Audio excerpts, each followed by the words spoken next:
ఏపీలో అసెంబ్లీ ఎన్నికలు సమీపిస్తుండటంతో ఉభయ గోదావరి జిల్లాల్లో రాజకీయం మరింత రసవత్తరంగా మారింది. మొన్నటి వరకు జనసేనకు అనుకూలంగా కనిపించిన కాపు ఉద్యమ నేత ముద్రగడ పద్మనాభం పవన్ కళ్యాణ్ తీరుతో రూటు మార్చారు. వైసీపీలో చేరేందుకు ముద్రగడ ఫ్యామిలీ సిద్ధమైనట్లు తెలుస్తోంది. బేషరతుగా వైసీపీలో చేరేందుకు ముద్రగడ ఫ్యామిలీ అంగీకరించినట్లు సమాచారం. ఎలాంటి సీట్లు పదవులు ఆశించకుండానే ముద్రగడ ఫ్యామిలీ వైసీపీలో చేరబోతుందని తెలుస్తోంది. అయితే ముద్రగడ ఫ్యామిలీ నుంచి ఒకరిని వైసీపీ అభ్యర్థిగా పిఠాపురం నుంచి పోటీ చేయిస్తారని సమాచారం. ఇప్పటికే పిఠాపురం ఇన్ఛార్జిగా ఉన్న కాకినాడ ఎంపీ వంగా గీతను సీఎంఓకు పిలిపించి ఇదే అంశంపై వైసీపీ హైకమాండ్ చర్చలు జరిపినట్లు తెలుస్తోంది. ఈ చర్చల అనంతరం ముద్రగడ ఫ్యామిలీ వైసీపీలోకి ఎంట్రీ ఇచ్చేందుకు లైన్ క్లియర్ అయినట్లు తెలుస్తోంది.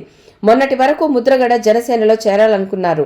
అయితే తెలుగుదేశం పార్టీతో పొత్తు, సీట్ల పంపకాలతో పాటు జనసేనాని పవన్ కళ్యాణ్ తీరుతో తీవ్ర అసంతృప్తికి గురయ్యారు ముద్రగడ.